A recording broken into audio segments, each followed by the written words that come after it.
Dunia gihil diu he la paragraph dialog box a he khat via masa chunga chon phone dialog box in bota wen toy paragraph dialog box gihil diu he direct lu nga nga lu te ta pa yutin he cha he indentation spacing line spacing on dunia gihil diu dan he thil khat kan si ma hoi ta kan si ma kan bet sa yong he poi toy he chlaya metro som ho he thil hong ki pi ho he aza da ni piti za de ngam he ti he manding he ti manding he ti khat cha kan sai la ading na he aza ading dan pa so na to hin masapena indentation bo masapena ten indentation left he bo masapena te 1.6 centimeter ko ite 1.6 centimeter indent ta so che it give more space to the left na left side he a space a pi ta so he chi pa wood spy hung ki su chong ta so tong he na bo no ma he le right side hung indent na bo he right side indent na bo no ma le chilang coin lang ijat centimeter bo 1.6 centimeter mama bo lu ta na to he right side he space a pi ta so indent ta so he cha wood spy he hung ki su chong ta so ki su chong ka ti dan pa chu masapel na chu sau ta mi a to he chom chat ngi ta so na ti chu indentation tham dan indentation bo la na he cha he first line bo bu se he indent na bo no ma he la line che ko in lang special and do in lang first line he cha he is a centimeter na de 1.4 centimeter na de 1.4 centimeter okay me election first line pa bo indent ta so left lang side pa he space a pi ta na he chu a he in chu ting le special a he first line non hanging omin hanging up a he na koi nu ma hi le lai ta cho hanging ki ti cho ke khai ti na hi na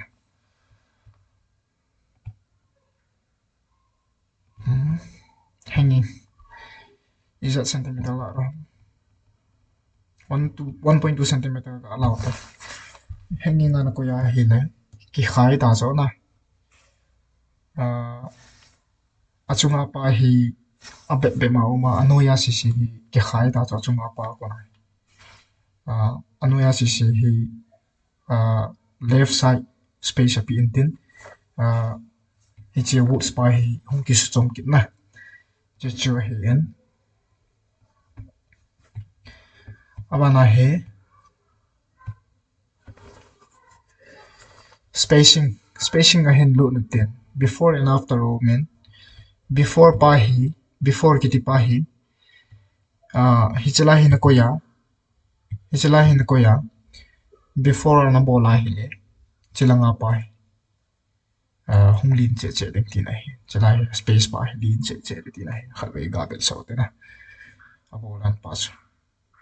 18 ptm sa hin ale dan chona 66 ptm ko ite 66 ptm ko ya hi le chalai ge pa hi hung lin ta la na le ko ke no te na chu ban jang bol le na ti so space pa 18 mama le ko ke ken che before a hin hi chalai na ko ya before na za a hi le wang cha before 30 24 ko before na za a hi le achunga line space tham khat space a pi ta la na chala hi na ko ya after na za le wang chu after na za a hi la chen anu ya spacing a pi ge che chu hi en abana hi pim na la ya abana hi line spacing o min na line spacing o min to bang chu Hi si hi align ho hi space na pi no ma a gap na le sa no ma hi le line spacing a lu den lang hi chin na mu du hin chalai ki ko hi na chalai hai ki ko ya hi le chung lang si hi line spacing a pi den ti na hai 1.5 line chỉ bên này là luna ok na mẹ lẽ line spacing just a gap mi alet sa hi tai double ana ko ya hi le lean che de a gap cho lean che de na lean tai tai chỉ sang chun anh ngay ko ikit no ten aban ball kit no ten chỉ rồi hiền tôi hi pace breaker slide na ko ita cho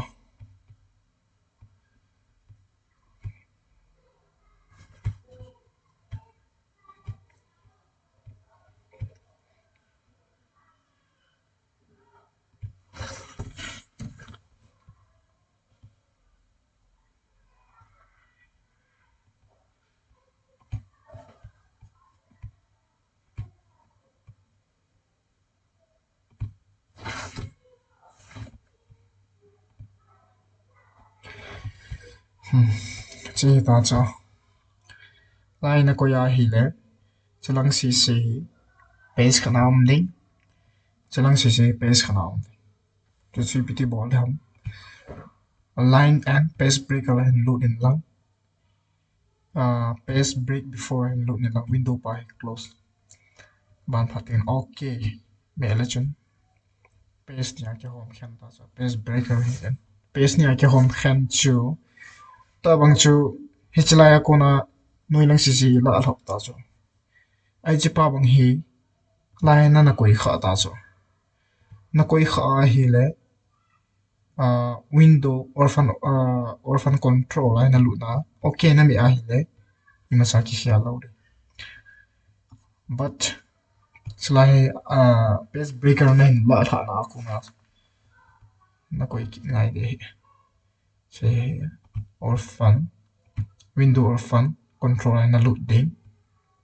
okay na me le a bit pace khat bo hom ki na pace khat bo nên koi ki no ma hi le dia sona ball the in tunia isil the chan chui chi chan chui hi aki phating le clipboard dialog box aza dan them khat ne vel thla ki dio hin ten tunia vel thla sa paragraph dialog box za dan a chin sai wa chu hoi se lam ki hi yong le them khat aza dan pa chuna meter ho za dan pa chu ken vel sa mai hi in a chin sai hoi se lam nang thil aki ball pon hi jong le hoi se la ball hi ti dong chu phat sot lu ding hi in a thil za dan ho a tu se meter za dan ho pa chu them khat aza dan piti za dan je tin ki jang ti chu kan bet sa hi a ki phating le clipboard press breaker clipboard dialog box katina chipan na ball le chan chu tan te